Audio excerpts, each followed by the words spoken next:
ژورنالیستان تاجیک و قرغیز می‌خواهند در منطقه‌های بحث برانگیز مرز یک مرکز مطبوعاتی سیار تأسیس دهند.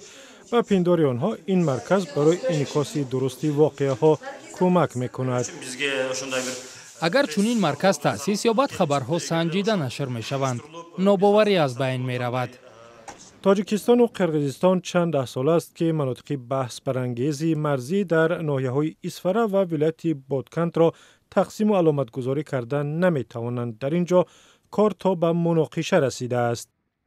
هنگام سر زدن نیزاها برخی از ساکنان خبرها و نوارهایی را در شبکه‌های اجتماعی می‌گذارند که زورآوری را تشویق می‌کنند و به آتش مناقشه روغن می‌ریزند. ما بسیار می‌خواستیم که چشم و گوش مردم شود.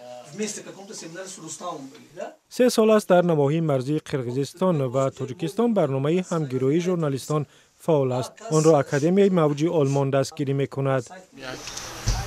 گروه کلان ژورنالیست‌های تاجیکستان و قرغیزستان را به هم آوریم. آنها در یک گروه تمرین می‌کنند و در انعکاس مسائل مرزی خیلی سهم بزرگ دارند.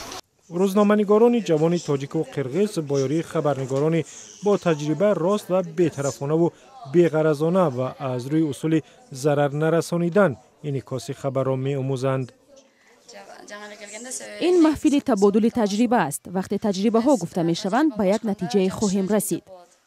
تأسیس یک مرکز مطبوعات که مقامات تاجیکستان و قرغیزستان از آنجا خبر پهن کنند مردم دو طرف مرز را به هم نزدیک می کند. و باور دارم که این آموخته های ما منبع برای تحکیم مناسبت های دوستانه طرف ها یعنی هم جانبی تاجیکستان و هم قرغیزستان مساعدت خواهد کرد. تاجیکستان و قرغیزستان بیشتر از 970 کیلومتر مرز دارند و از این حساب بیش از 470 کیلومتر آن معین و علامت گذاری نشده است.